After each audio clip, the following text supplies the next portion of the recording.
તમને સ્પર્શતા તમામ સમાચારોની છે અમને ફિકર અને એટલે જ હું આપના માટે લઈને આવ્યો છું પ્રાઇમ 9 વિથ જીગર. પ્રાઇમ 9માં આજે અમે એક સારી શક્યતા વિશે વાત કરીશું. પેટ્રોલ અને ડીઝલની કિંમતોમાં ઘટાડાની આ વાત છે.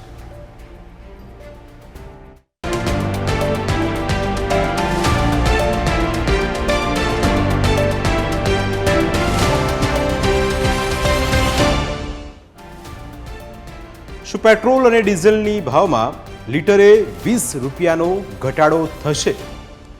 22મી જૂને નાણામંત્રી નિર્મલા સીતારમણના પ્રમુખ પદે ગુડ્સ એન્ડ સર્વિસ ટેક્સ એટલે કે જીએસટી કાઉન્સિલની બેઠક મળી હતી.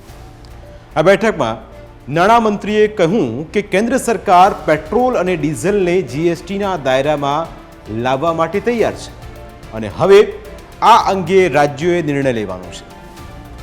રાજ્યો સાથે મળીને પેટ્રોલ અને ડીઝલ પર કેટલી જીએસટી રાખવો એ નક્કી કરી નાખે તો કેન્દ્ર સરકાર પેટ્રોલ અને ડીઝલને જીએસટીના દાયરામાં લાવવા માટે તૈયાર છે. નિર્મલા સીતારમણના નિવેદનને પગલે એવી અટકળો ચાલી રહી છે કે કેન્દ્ર સરકાર પેટ્રોલ અને ડીઝલને જીએસટીના દાયરામાં લાવવા પર વિચાર કરી રહી છે. તેથી આગામી દિવસોમાં પેટ્રોલ અને ડીઝલના ભાવમાં ઘટાડો થઈ શકે છે. કેન્દ્ર સરકાર પેટ્રોલ અને ડીઝલને જીએસટીના દાયરામાં લાવી દે તો પેટ્રોલ અને ડીઝલની કિંમતમાં 20 રૂપિયા પ્રતિ લીટર સુધીનો ઘટાડો થઈ શકે છે અને આ સમાચાર આપને રાહત આપનારા પણ બની શકે છે.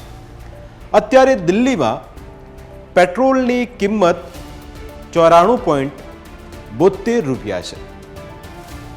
પેટ્રોલને જીએસટીના દાયરામાં લવાય તો ભાવ 75 રૂપિયા થઈ જાય. એવી જ રીતે ગુજરાતની વાત કરીએ તો ગુજરાતમાં પેટ્રોલ ડીઝલના ભાવ લગભગ 95 થી 100 રૂપિયાની આસપાસ લીટરના છે. ગુજરાતમાં પેટ્રોલ ડીઝલના ભાવ 75 થી 80 રૂપિયા થઈ જાય. પેટ્રોલ અને ડીઝલને જીએસટીના દાયરામાં લવાય તો એવી શક્યતા ઓછી છે, પણ આવું થાય તો આ ફાયદો થઈ શકે છે. હવે ક્રૂડ ઓઇલનું કમઠાણ શું છે? ભારત દ્વારા જરૂરિયાતના 85% કરતાં વધુ ક્રૂડ ઓઇલની આયાત કરવામાં આવે છે. વિદેશથી આવતું ક્રૂડ ઓઇલ રિફાઇનરીમાં જાય છે. રિફાઇનરીમાં શુદ્ધિકરણ થાય અને પેટ્રોલ, ડીઝલ, અન્ય પેટ્રોલિયમ પ્રોડક્ટ તૈયાર કરાય છે. પ્રોડક્ટ ઓઇલ કંપનીઓ પાસે સીધી જાય છે. ઓઇલ કંપનીઓ પોતાનો નફો અને ટેક્સ ઉમેરે છે. પેટ્રોલ પંપ પર પહોંચ્યા પછી પેટ્રોલ પંપનો માલિક પોતાનું કમિશન ઉમેરે છે. આખરે એ કિંમતમાં પેટ્રોલ અને ડીઝલ બંને વેચાય છે. કેન્દ્ર સરકાર પેટ્રોલ અને ડીઝલને જીએસટીના દાયરામાં લાવી દે તો પેટ્રોલ અને ડીઝલ વેચાણની આ પ્રક્રિયામાં બીજું બધું તો એમ જ રહે, પણ કેન્દ્ર અને રાજ્ય સરકારો દ્વારા લગાવાતા કરવેરામાં ફેરફાર થઈ જાય. કેન્દ્ર સરકાર પેટ્રોલ અને ડીઝલને જીએસટીના દાયરામાં લાવી દે તો પેટ્રોલ અને ડીઝલ સસ્તા થઈ જાય. તેનું કારણ એ છે કે તેમના પરથી ડબલ ટેક્સેશન ઓછું થઈ જાય અને માત્ર જીએસટી જ લાગે. હવે પહેલા અત્યારની વ્યવસ્થાને સમજી લઈએ કે કયા પ્રકારની અત્યારની વ્યવસ્થા છે. અત્યારે પેટ્રોલ, ડીઝલ પર રાજ્યો દ્વારા વેટ વસૂલવામાં આવે છે. કેન્દ્ર સરકાર દ્વારા એક્સાઇઝ લેવાય છે. સેન્ટ્રલ એક્સાઇઝ ડ્યુટીમાં 4 પ્રકારના ટેક્સ સામેલ છે. હવે આ તમે મારી બાજુમાં સમજી શકો છો અને આ દિલ્હીનું એક મોડલ અમે લઈને આવ્યા છે. તેના પરથી આપને ખ્યાલ આવે કે આખી ગણતરી કયા પ્રકારની છે. તમે પેટ્રોલ કિંમતનું આખું આ ગણિત અને હિન્દુસ્તાન પેટ્રોલિયમના એક અનુમાન પ્રમાણેનું આખું આ સ્ટ્રક્ચર તૈયાર કર્યું છે, જેથી આપને એ સમજવામાં સરળતા રહે કે તેની સ્થિતિ કયા પ્રકારની રહે. તમે સમજો કે બેઝિક એક્સરસાઇઝ એટલે કે એક્સાઇઝની વાત કરી રહ્યા છે. ડીલર્સની કિંમત તો 55.69 રૂપિયા, જે મૂળ ડીલર્સને એ એટલામાં આ વસ્તુ પડે છે. હવે એક્સાઇઝ તેના પર તમે એડ કરો તો 19.90 પૈસા. હવે આ સિચ્યુએશનમાં ડીલરના કમિશનને તમે જો એડ કરો તો એ થાય 3.77 પૈસા. હવે વેટ એના પર કેટલો છે તો વેટનું આખું માળખું છે તે પ્રમાણે એ થાય 15.49 પૈસા.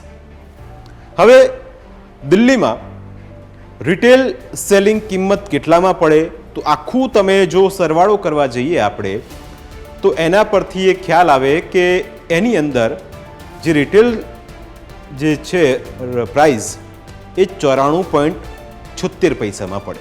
એટલે આ એક ગણિત હતું, એને સમજાવવાનો આપણે પ્રયત્ન કર્યો જેથી આપને ખ્યાલ આવે કે આખું આ ગણિત અને એમાં કયા કયા પ્રકારના સ્ટ્રક્ચર છે અને કઈ રીતે પેટ્રોલની કિંમતો નક્કી થતી હોય છે. હવે આગળ વધીએ તો special addition excise agriculture infrastructure અને development cess, road and infrastructure cess, basic excise ડ્યુટીની રકમ કેન્દ્ર અને રાજ્ય વચ્ચે સરખા ભાગે વહેંચાય, બાકીના કરવેરાની બધી રકમ કેન્દ્ર સરકાર લઈ જાય. અત્યારે પેટ્રોલ પરની એક્સાઇઝ ડ્યુટી પ્રતિ લિટર 19.90 રૂપિયા છે.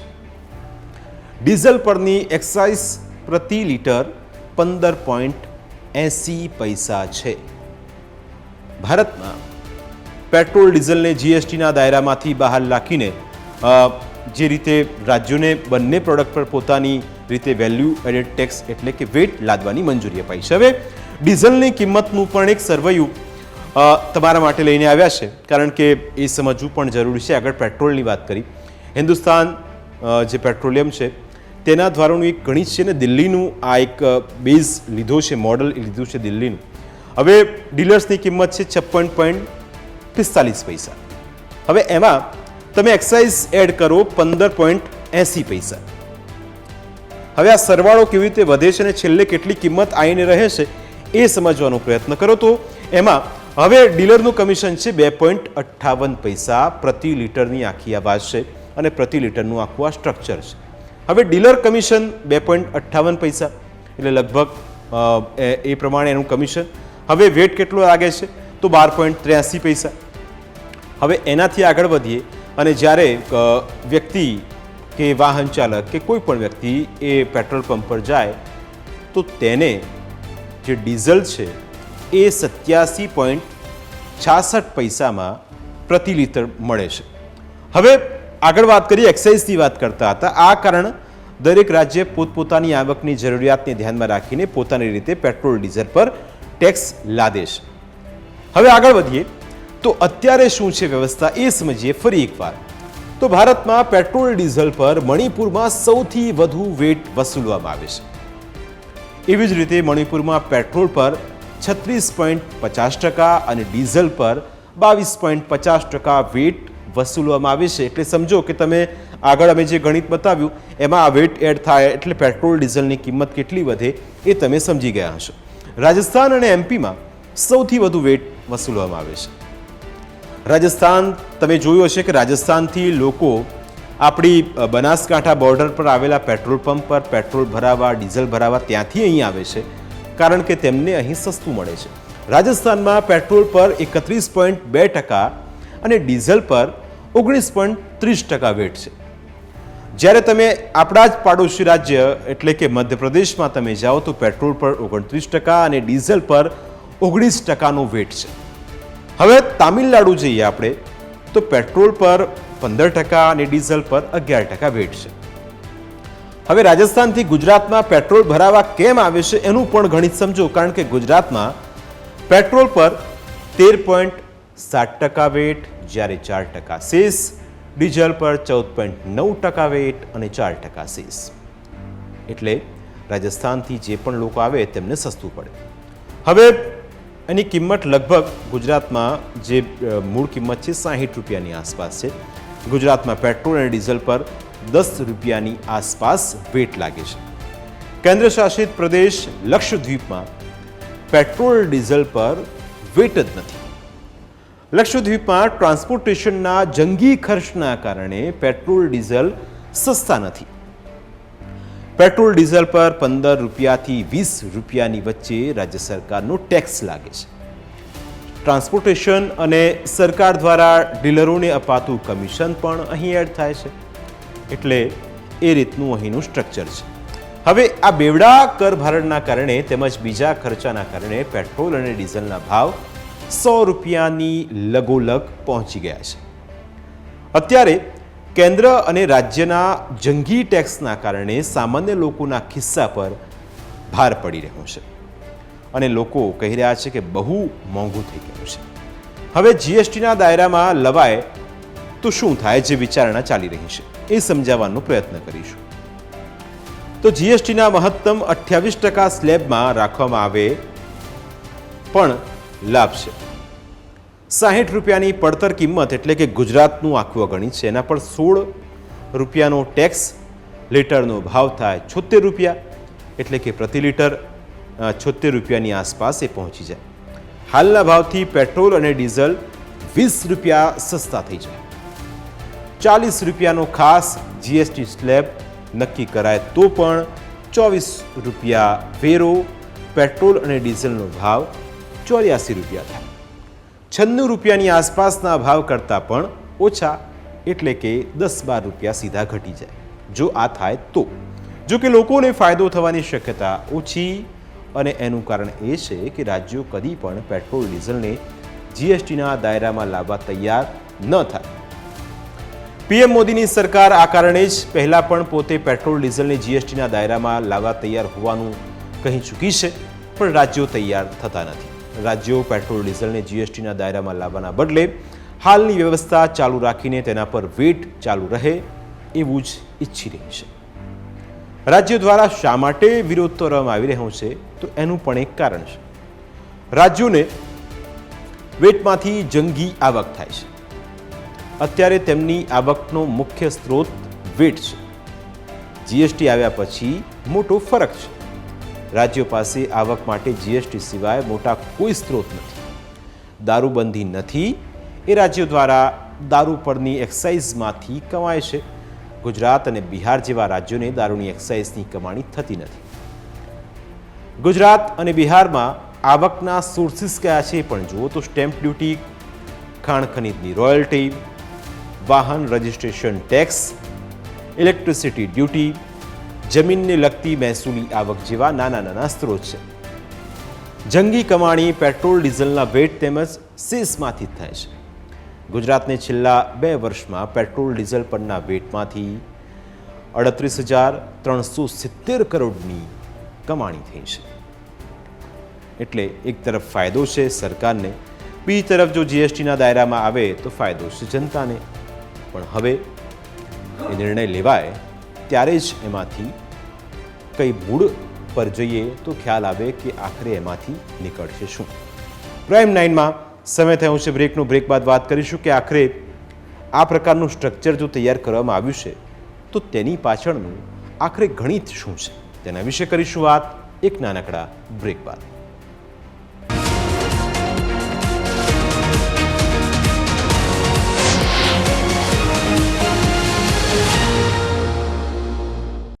ગુજરાત સહિતના રાજ્યો માટે પેટ્રોલ અને ડીઝલ પરનો વેટ કેટલા મહત્વનો છે સ્પષ્ટ થઈ જાય આ જ હાલત બીજા રાજ્યોની પણ છે. આ કમાણીના કારણે રાજ્યો પેટ્રોલ ડીઝલને જીએસટીના દાયરામાં લાવવા દેતા નથી અને લાવવા દેશે પણ નહીં. કેન્દ્ર સરકાર પેટ્રોલ અને ડીઝલને જીએસટીના દાયરામાં લાવે તો તેના કારણે થનારું આવકનું નુકસાન કોણ ભોગવે એ રાજ્ય માટે સૌથી મોટો મુદ્દો છે. કેન્દ્ર સરકાર પેટ્રોલ અને ડીઝલને જીએસટીના દાયરામાં લાવવાના કારણે રાજ્યોને પડનારો આવકનો ફટકો સરભર કરી આપવા તૈયાર ન થાય એ જોતા કેન્દ્ર સરકાર પેટ્રોલ અને ડીઝલને જીએસટીના દાયરામાં લાવી દેશે અને લોકોને રાહત મળે એવી શક્યતા નહીવત છે. પેટ્રોલ ડીઝલના ભાવ વધારાથી લોકોને રાહત આપવી હોય તો તેને જીએસટીના દાયરામાં લાવી દેવા જોઈએ, પણ વળતરના મુદ્દે કોઈ ફોર્મ્યુલા નક્કી થવાની નથી, તેથી રાજ્યો એ માટે કદી તૈયાર થવાના નથી. પીએમ મોદીની સરકારના આ જ કારણે સતત કહ્યા કરે છે કે પોતે પેટ્રોલ ડીઝલને જીએસટીના દાયરામાં લાવવા તૈયાર છે, પણ રાજ્યો તૈયાર નથી. જો કે કેન્દ્ર સરકાર ઈચ્છે તો પેટ્રોલ અને ડીઝલને જીએસટીના દાયરામાં લાવ્યા વિના પણ પેટ્રોલ ડીઝલના ભાવ ઘટાડીને લોકોને રાહત આપી શકે છે અને તેનું પણ એક ગણિત છે. કેવી રીતે ઘટી શકે કિંમતો તો એ સમજો તો 10 વર્ષમાં પેટ્રોલ ડીઝલની એક્સાઇઝમાં સતત વધારો થયો છે. 2014માં પેટ્રોલ પર એક્સાઇઝ ડ્યુટી લીટરે 9.48 રૂપિયા હતી, ડીઝલ પર લીટરે 3.54 પૈસા હતી. એક્સાઇઝ ડ્યુટી અત્યારે પેટ્રોલ પરની એક્સાઇઝ ડ્યુટી 19.90 રૂપિયા છે. ડીઝલ પરની એક્સાઇઝ પ્રતિ લીટર 15.80 રૂપિયા છે. પેટ્રોલ ડીઝલને જીએસટીના દાયરામાં લાવવામાં આવે તો જીએસટીની જે આવક થાય એ રાજ્યો અને કેન્દ્ર સરકાર વચ્ચે વહેંચાય. રાજ્યો પેટ્રોલ ડીઝલને જીએસટીના દાયરામાં લાવવા તૈયાર ન હોય તો કેન્દ્ર સરકાર પણ પેટ્રોલ ડીઝલને જીએસટીના દાયરામાં લાવવાની કડાકૂટ બાજુ પર મૂકીને એક્સાઇઝ ઘટાડી શકે. કેન્દ્ર સરકાર પેટ્રોલ ડીઝલ પરની એક્સાઇઝ તેને જીએસટીમાંથી જેટલી આવક થતી હોય એટલી કરીને લોકોને રાહત આપી શકે છે. કેન્દ્ર સરકાર એવું કરે તો પણ પેટ્રોલ ડીઝલના ભાવમાં લીટરે ઓછામાં ઓછો 10 રૂપિયાનો ઘટાડો થઈ જાય. હવે લોકોને ભાવ વધારાનો માર શા માટે લાગી રહ્યો છે? નવેમ્બર 2014થી જાન્યુઆરી 2016ના દરમિયાન 9 વખત એક્સાઇઝ ડ્યુટી વધારાઈ. પેટ્રોલ પર લીટરે 19.78 પૈસા, ડીઝલ પર 15.33 પૈસા રૂપિયા એક્સાઇઝ ડ્યુટી થઈ. 2018ના સપ્ટેમ્બરમાં પેટ્રોલ પર લીટરે 19.78 રૂપિયા, ડીઝલ પર 15.33 રૂપિયા એક્સાઇઝ ડ્યુટી થઈ. ક્રૂડ ઓઇલના ભાવ ઘટીને સાવ $20 પ્રતિ બેરલ આવી ગયા. ક્રૂડના ભાવમાં ઘટાડાનો લાભ લોકોને ન મળ્યો. એક્સાઇઝમાં કટકે 15 રૂપિયાનો વધારો કરી દેવાયો. 2019ના બજેટમાં પેટ્રોલ ડીઝલ પર કૃષિ સેસનો બીજો નંખાયો અને બોજ નંખાયો અને પેટ્રોલ પરની એક્સાઇઝ ડ્યુટી 36 રૂપિયા થઈ ગઈ. ડીઝલ પર 32 રૂપિયાની આસપાસ થઈ ગઈ. 2019ના જુલાઈમાં ફરી 2 રૂપિયાનો વધારો કરાયો. 2020 સુધીમાં પેટ્રોલની એક્સાઇઝમાં 25 રૂપિયા, ડીઝલમાં 30 રૂપિયાનો વધારો થયો. 2020ના માર્ચમાં 3 રૂપિયાનો વધારો કરી દેવાયો. મે 2020માં 10 રૂપિયા વધારી દેવાયા. એક્સાઇઝમાં થયેલા વધારાના કારણે પેટ્રોલ અને ડીઝલના ભાવમાં 100 રૂપિયાને પાર થઈ ગયા. રાજસ્થાનના શ્રી ગંગાનગરમાં પેટ્રોલનો ભાવ 100.13 રૂપિયા. ભારતમાં પહેલીવાર પેટ્રોલનો ભાવ 3 આંકડાને પાર કરીને 100 રૂપિયાને સપાટી વટાવી ગયો. મુંબઈમાં લીટર દીઠ પેટ્રોલનો ભાવ 117 રૂપિયા અને ડીઝલનો ભાવ 103 રૂપિયા થયો. આખરે 2021માં પેટ્રોલ પર 5 રૂપિયા અને ડીઝલ પર 10 રૂપિયા એક્સાઇઝ ડ્યુટી ઘટાડી દેવાઈ. આ કારણે પેટ્રોલ પરની એક્સાઇઝ ડ્યુટી રૂપિયા 27.98 અને ડીઝલ પરની એક્સાઇઝ ડ્યુટી રૂપિયા 21.83 થઈ ગઈ. એક્સાઇઝના ઘટાડાના કારણે અમલી બનનારા પેટ્રોલ ડીઝલના નવા ભાવ દિવાળીથી લાગુ થઈ ગયા હતા. લોકોને રાહત આપવામાં આવી હતી. 2022માં પણ પેટ્રોલ ડીઝલ પરના ટેક્સમાં ઘટાડો કરાયો. 2022ના 7 મહિનાના ગાળામાં 2 વાર એક્સાઇઝ ઘટાડાઈ. મે મહિનામાં પેટ્રોલની એડિશનલ એક્સાઇઝ ડ્યુટી 11 રૂપિયાથી ઘટાડીને 3 રૂપિયા કરી દેવાઈ. ડીઝલની એડિશનલ એક્સાઇઝ ડ્યુટી 8 રૂપિયાથી ઘટાડીને 2 રૂપિયા કરાઈ. ભારતનો આર્થિક વિકાસ વેગ પકડે અને રૂપિયો મજબૂત થાય તો પણ પેટ્રોલ ડીઝલના ભાવમાં ઘટાડો થઈ શકે છે. બલકે અત્યારે જે સંજોગો છે એ જોતાં પેટ્રોલ અને ડીઝલના ભાવ નીચા લાવી શકાય એવી સ્થિતિ છે. પેટ્રોલના ભાવનો સંબંધ 3 બાબતો પર આધાર રાખે છે. નંબર 1 કે પેટ્રોલના ભાવ નક્કી કરતા પરિબળો કયા કયા છે? તો આંતરરાષ્ટ્રીય બજારમાં ક્રૂડનો ભાવ. નંબર 2 અમેરિકન ડોલર સામે રૂપિયાની સ્થિતિ. નંબર 3 ભારતમાં કેન્દ્ર અને રાજ્ય સરકારો પર પેટ્રોલ ડીઝલ પર લેવાતા કરવેરા. આપણે કરવેરાની વાતો કરી લીધી. આંતરરાષ્ટ્રીય બજારમાં ક્રૂડનો ભાવ પણ નિયંત્રણમાં છે. હાલમાં ક્રૂડ પ્રતિ બેરલ $85ની આસપાસ છે અને ભાવ 2014માં મે મહિનામાં નરેન્દ્ર મોદી સત્તામાં આવ્યા એ વખતે જ ભાવ હતો તેના કરતાં ઓછો છે. ડૉક્ટર મનમોહનસિંહની સરકાર હતી ત્યારે તો એક તબક્કે ક્રૂડનો ભાવ પ્રતિ બેરલ $125 થઈ ગયો હતો, પણ પેટ્રોલના ભાવ 80 રૂપિયાને પણ પાર નહોતા. મોદી સરકારના શાસનમાં ક્રૂડનો ભાવ $125 તો થયો જ નથી અને છતાં પેટ્રોલ 100 રૂપિયાની નજીક પહોંચી ગયું છે. તેનું કારણ એ છે કે રૂપિયો નબળો પડ્યો છે. અમેરિકન ડોલર સામે રૂપિયા અત્યારે 84 રૂપિયાની આસપાસ છે. ભારત ક્રૂડ ઓઇલની ખરીદી આરબ દેશો તથા અમેરિકા પાસેથી કરતું હતું અને ક્રૂડ ઓઇલ બિલની ચૂકવણી અમેરિકન ડોલરમાં કરવી પડતી છે, કેમ કે આંતરરાષ્ટ્રીય સ્તરે ડોલર જ માન્ય ચલણ છે. આપણો રૂપિયો ઘસાયો, તેથી આપણે વધારે રૂપિયા ચૂકવવા પડ્યા અને એના કારણે આપણું ક્રૂડ આયાત બિલ વધી ગયું. 2014માં $1 લેવો હોય તો 59 રૂપિયા ચૂકવવા પડતા હતા. ત્યારે ડોલરનો ભાવ 84 રૂપિયાની આસપાસ છે. મતલબ કે 10 વર્ષમાં ડોલરના 25 રૂપિયા એટલે કે લગભગ 40% વધી ગયા. આ વાતનું સીધી ભાષામાં અર્થ એ થાય કે ક્રૂડના ભાવ એ જ હોવા જોઈએ, છતાં આપણે ક્રૂડની ખરીદી માટે 25% વધારે ચૂકવવા પડતા હતા. હવે સ્થિતિ અલગ છે. રશિયા ભારતને સસ્તા ભાવે ક્રૂડ આપે છે અને ભારતીય રૂપિયામાં પણ પેમેન્ટ લે છે. સાઉદી અરેબિયા પણ હવે ડોલરના બદલે બીજા ચરણમાં પેમેન્ટ સ્વીકારવાનું છે. એ જોતાં ભારતની પડતર કિંમત ઘટશે, તેથી પેટ્રોલ અને ડીઝલ સસ્તા થઈ શકે છે અને આપના માટે પણ રાહતના આ સમાચાર હોઈ શકે છે.